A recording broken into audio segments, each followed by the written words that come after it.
waaw depuis 10 ans ba léegi changement amul parce que tey bu changement amoon jeunes yi dinañ am jàmm jeunes yi dinañ am liggéey bu changement amoon des milliers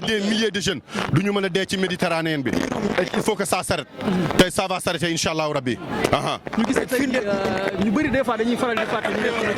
ñu nekk bitim réew. tey yow nga teewal leen fii lan nga mën a amaat. waaw liñ ci mën a wax mooy diaspora bi tey seen bët parce que wolof Njaay dafa ne picc nga ca kaw mais xel maa nga ci suuf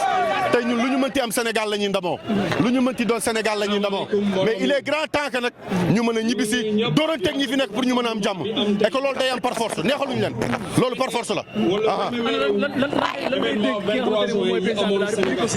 du ma ko dénk dara lenn rek laa koy wax money never bought respect dinañ ñu rey ba ñu jeex nag mais changement par force la ndaxte lenn am na just to tell you to the international opinion we here in Senegal and we suffering that's the only reason why here no job no food no future that's the only reason why here ñoom dëkk ya ñu yaakaar ndax kaw Ousmane Tounkara wane na ko ñoom dëkk ya ñu yaakaar pour dem di fa légitimer seen lu ñaaw di fa yalwaan ñun jiitu nañ leen fa inshallah rabbi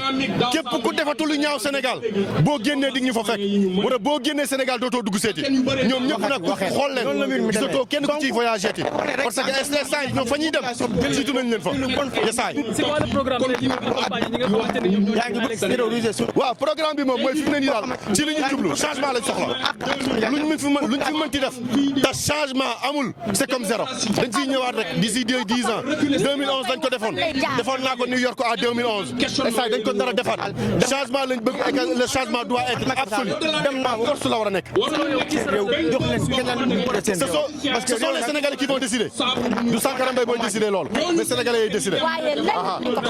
Thank you.